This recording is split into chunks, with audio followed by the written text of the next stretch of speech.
there are very few moments and very few individuals who crystallize, or moments that crystallize, every single thing about the tobacco issue. And one of these moments and one of these people was the late Father Tom Garrett.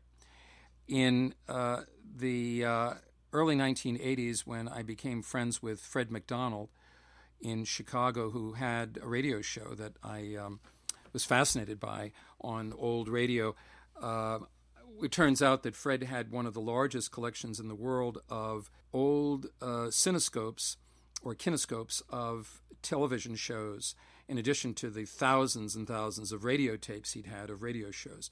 And one of the videotapes that Fred made for me, based on an original film that he had in his collection, is the #1 documentary that's ever been produced on smoking, a CBS News report under the CBS Reports title in March of 1964, or 2 months after the publication of the landmark Surgeon General's report on smoking and health. And this CBS Reports covered the gamut better than anything either before or since, as far as I've seen. It really was objective. It looked at the farmers, the industry. It looked at teenagers, and it looked at, among other things, perhaps the only time in that entire era that anyone ever looked at it, it looked at the ethics of advertising.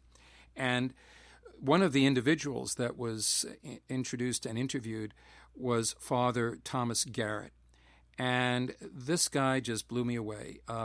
He was asked by Harry Reasoner, the moderator of the show, whether really cigarette advertising would present any difficulties in terms of ethics, and should it be banned and so forth. This is immediately after the Surgeon General's report. If we're going to condemn smoking, well, what about cigarette advertising? And Father Garrett's answer was incredible, and we'll play that, and it's also in the videos that we've done. But he predicted everything that came true. He said he predicted that there would be this brouhaha about all the dangers of smoking and the problems of cigarette advertising, and then eventually it would blow over, and the cigarette companies would just adapt to whatever the marketing trends were at that time. And it's an interview that is absolutely riveting, probably the most pungent and perceptive I've ever heard on it. And I didn't think twice about the fact that he was a priest, but it was some years later. I played that tape by that point 100 or 200 times in talks that I'd given, but I was in LaGuardia Airport, and for some reason I had the idea that this is around 1990, that Father Garrett might still be around.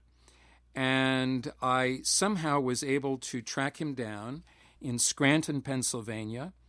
He had taught at the University of Scranton for many years. And by 1993, we spoke, and he invited me to visit Scranton. And I was in Philadelphia and drove up to Scranton and pulled up to his house. And by this time, he had long since retired, and he'd left the priesthood and married a nun. And she left her habit and her vows, and they remained faculty members at the University of Scranton, which is a Catholic institution. Her name was Rosellen Garrett, and she was a nursing professor. And they welcomed me, and by this point, Father Garrett was on oxygen and wearing a nasal cannula, and he talked with me in his living room, and it was absolutely wonderful. I do have the audio tape somewhere, but to me, here was a guy who called the shots fully 30 years before the time I spoke with him, and he knew exactly what was going on, and the interview is riveting. I got back from Scranton, and I got a package in the mail, and in a letter that he wrote, one of the peculiarities of my approach to ethics is an insistence on knowing the facts about the consequences of acts. I inherited this from my PhD mentor, and it has permeated all 7 of my published books. It is not, you can appreciate, the standard approach for philosophers. Keep up your good work. Without idealism, we would all be cynics, and cynics produce nothing in this world.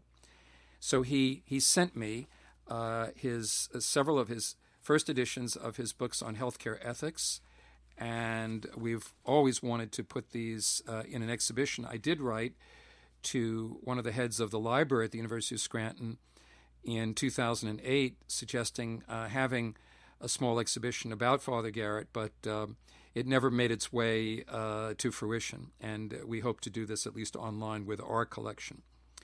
The contribution Father Garrett gave was mostly inspirational, but to me, his words were prophetic. On my way out of Scranton, I stopped off to get gas, and sure enough, there was a paper. I picked up every newspaper that ever existed, and in that edition of the Scranton Times was an editorial cartoon that had to do with smoking. I figured that was more than a coincidence, and the name of the artist was Dennis Drawn. At that time, in '93, there were still about 130 editorial cartoonists who were working on daily newspapers in the United States. It was still a major influential medium, and I contacted Dennis and explained that I was in town. We didn't get a chance to meet at that time, but it gave me the idea to do an exhibition of all of the editorial cartoonists' cartoons on smoking. I had no idea when I started this in '93 that it would take 10 years, that it would involve collecting over 1,200 editorial cartoons and trying to select maybe as many as 100. But getting to know 130 artists and their quirks and trying to beg, borrow, and purchase their artworks was quite a saga in itself. But it really all began by the realization that Father Garrett might be still around and would have some further insights on advertising and the ethics of cigarette smoking as promoted in the marketing.